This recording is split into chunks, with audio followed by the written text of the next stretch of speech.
Membuka pembelajaran adalah langkah awal untuk memulai proses belajar mengajar.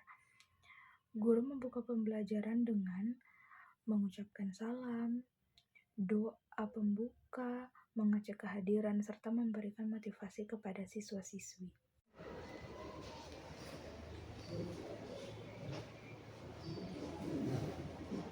Selamat pagi anak-anak. Selamat pagi, Bu. Apa kabar anak-anak hari ini? Baik. Sudah makan? Sudah. Oh, baik. Jadi sebelum datang ke sekolah itu wajib sarapan dulu ya, biar ada energi untuk belajar pada pagi hari. Jadi sebelum kita memulai pembelajaran hari ini, alangkah baiknya kita memulainya dengan doa. Kepada Steve, Ibu persilahkan untuk memimpin doa. Terima kasih semuanya, Bu. Sebelum kita mulaikan pembelajaran, mari kita satu dalam doa. Izinkan saya membawa doa kemudian saya. Tuhan, terima kasih Tuhan Yesus karena kami sudah ada hari ini Tuhan. Di ruangan ini kami akan memulaikan pembelajaran kami Tuhan. Berkati juga guru yang ada di depan kami Tuhan. Berikan dia kesehatan atau supaya dia bisa menjelaskan materi yang sudah siapkan Tuhan. Juga kami yang ada di ruangan ini, siswa-siswa supaya bisa memahami apa yang kami sampaikan. Hanya ini doa dan permohonan kami Tuhan Yesus dalam nama kami berdoa. Amin. Kepada Steve, Ibu ucapkan syukur banyak dan terima kasih. Oke, sebelum kita lanjut ke materi, di sini Ibu akan mengecek absen dulu.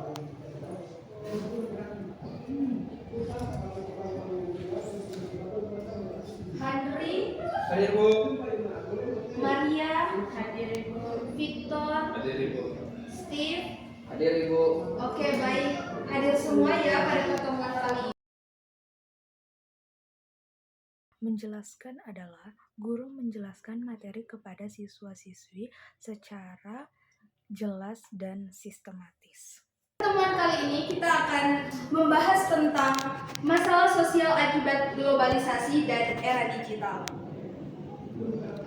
Nah, apa sih itu masalah sosial? Nah, masalah sosial itu merupakan suatu ketidaksesuaian di antara unsur-unsur masyarakat yang dapat membahayakan kehidupan kelompok sosial. Bentrokan di antara unsur-unsur tersebut akan mengganggu hubungan sosial seperti menyebabkan kegoyahan dalam kehidupan kelompok atau masyarakat. Selanjutnya ada penyebab masalah sosial akibat globalisasi dan era digital. Yang pertama itu ada transformasi sosial, yang kedua ada dominasi, dan yang ketiga ada ketidakmampuan adaptasi. Selanjutnya ada ragam masalah sosial. Yang pertama itu ada neokolonialisme, yang kedua ada ketertinggalan dan ketimpangan budaya, yang ketiga ada konsumerisme dan hedonisme, dan yang keempat ada kerusakan lingkungan, dan yang terakhir ada kejahatan siber. Selanjutnya ada upaya mengatasi masalah sosial akibat globalisasi dan era digital. Nah, yang pertama itu upayanya ada memperteguh nasionalisme, yang kedua menumbuhkan kecakapan sosial, yang ketiga ada mempertahankan kearifan lokal, dan yang keempat menjaga kelestarian lingkungan, dan yang kelima ada membangun kewirausahaan sosial, dan yang keenam memelihara kesehatan fisik dan mental. Adalah guru memberikan kesempatan kepada siswa-siswi untuk bertanya terkait materi yang belum jelas atau yang belum dipahami oleh siswa-siswi tersebut. Nah, dari penjelasan Ibu tadi, apakah ada yang ingin bertanya? Saya Bu. Baik, kepada Putri Ibu persilahkan. Tadi di slide berikutnya Ibu ada menjelaskan mengenai upaya mengatasi masalah sebelumnya. Di ragam masalah sosial, Di ragam masalah sosial itu Ibu ada menjelaskan mengenai kerusakan lingkungan. Nah, pertanyaan saya, ragam masalah sosial dalam kerusakan lingkungan itu seperti apa? Terima kasih. Nah, baik, ragam masalah sosial dalam kerusakan lingkungan itu seperti polusi udara, yang bisa menyebabkan penyakit, misalnya polusi udara yang dari asap motor, terus ada juga misalnya yang dari orang merokok juga, atau dari asap-asap orang membakar sampah. Nah, dari situlah yang terjadi masalah sosial dari kerusakan lingkungan. Bagaimana? Penguatan adalah guru memberikan penguatan positif kepada siswa-siswi yang telah berhasil menjawab pertanyaan atau menyelesaikan tugas yang diberikan oleh guru. Kepada Putri, Ibu juga mengucapkan terima kasih karena sudah memberikan pertanyaan yang sangat bagus ya. Untuk teman-teman yang lain bisa memberikan aplaus kepada Putri.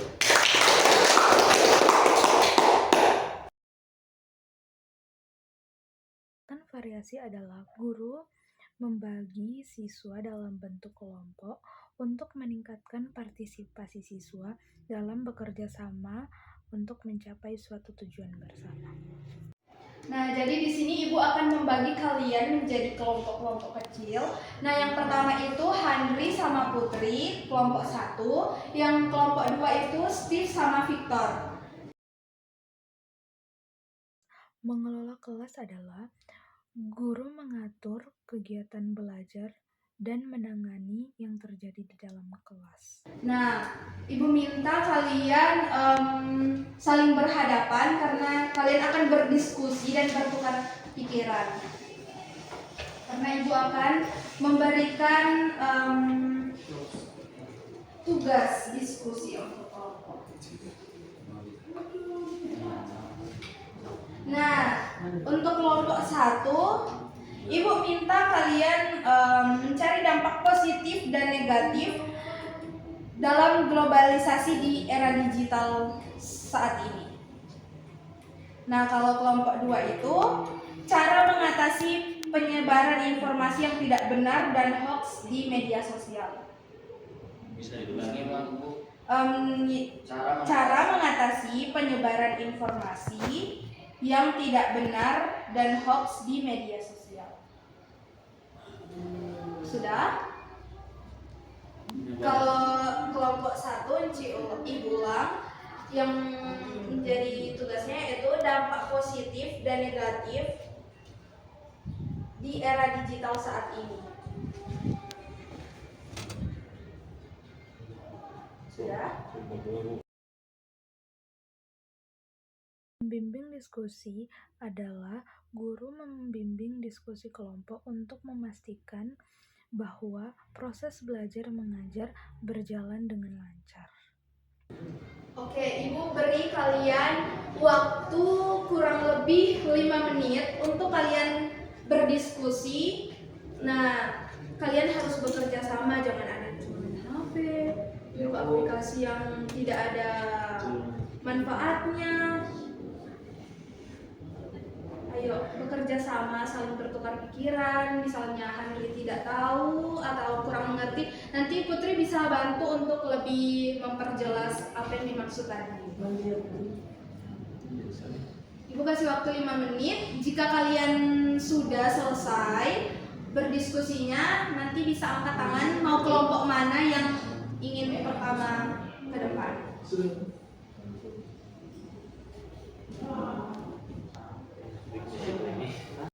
Bagaimana dari kelompok 1 dan 2? Apakah berdiskusinya sudah selesai? Sudah. Oke, siapa yang mau dulu presentasi di depan? Ibu. Oh iya, dari kelompok 2 Steve dan Victor.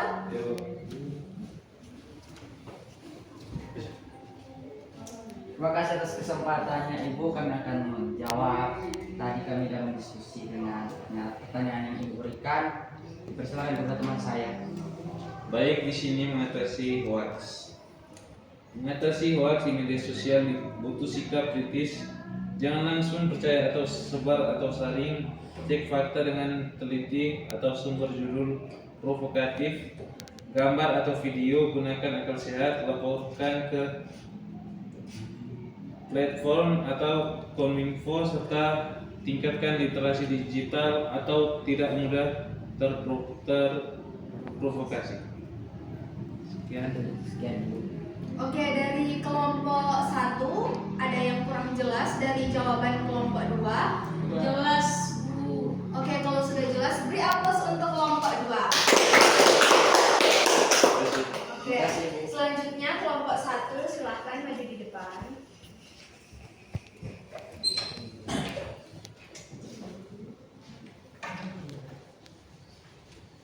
Oke, baik, kami dari kelompok 1 ingin mempresentasikan hasil diskusi kami tentang Dampak positif dan negatif di era digital saat ini. angka dibaca mana teman-teman.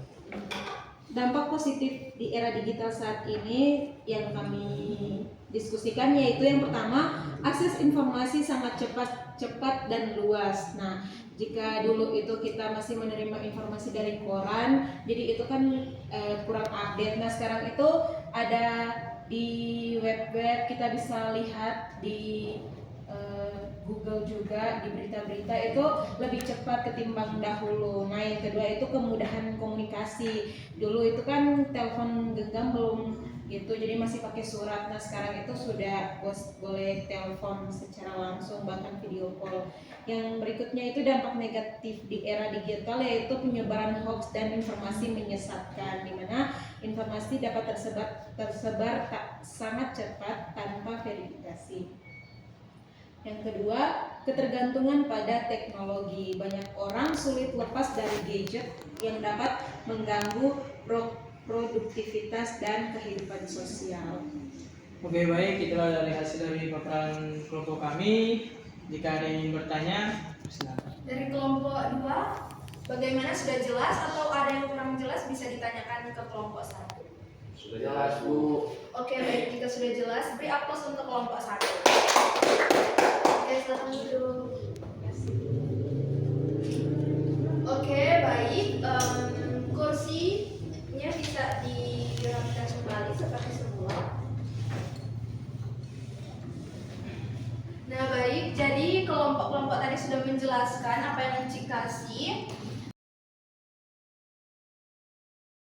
Adalah guru menyimpulkan materi pembelajaran yang telah disampaikan, kemudian doa penutup, serta guru mengucapkan terima kasih kepada siswa-siswi yang telah memperhatikan pembelajaran pada hari ini, dan yang terakhir, guru memberikan salam. Memberikan kesimpulan yaitu globalisasi dan era digital membuat hidup lebih mudah, tapi juga menimbulkan masalah seperti berita palsu, perundungan di internet, kecanduan gawai, kurangnya interaksi langsung, dan kemampuan teknologi.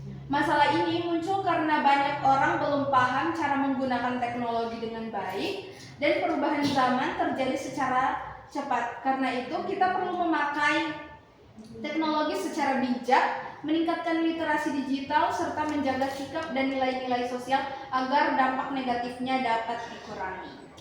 Baik, sekian materi dari Ibu hari ini.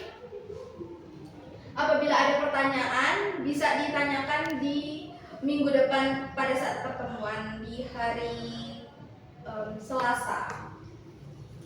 Oke, baik, sampai situ saja. Karena tadi kita membukanya dengan doa, maka kita menutupnya juga dengan doa. Ibu minta Victor untuk memimpin doa sebelum kita pulang ke rumah kita masing-masing. Baik, mari kita satukan dalam doa. Tuhan, berkatilah kami sudah telah mempelajari proses belajar mengajar ini. Tuhan, berkatilah guru kami yang sudah mengajar kami, berkatilah dia, berikan kesempatan kemampuan, dan berkatilah kami, berikan kesempatan kemampuan dan pandai. Tuhan, berkatilah kami akan pulang ke rumah masing-masing. Inilah doa kami, tapi sebelumnya untuk dosa kami. Amin. Kepada Victor, Ibu ucapkan syukur banyak dan terima kasih. Oke, baik anak-anak, pertemuan kita cukup sampai di sini. Tetap semangat belajar, jangan malas-malas datang ke sekolah, dan jangan lupa sebelum datang ke sekolah itu sarapan dulu biar tidak mengantuk, tidak kelaparan saat pembelajaran. Oke, sekian dari Ibu hari ini. Terima kasih, sampai jumpa dan selamat pagi. Selamat pagi, Bu. Selamat pagi.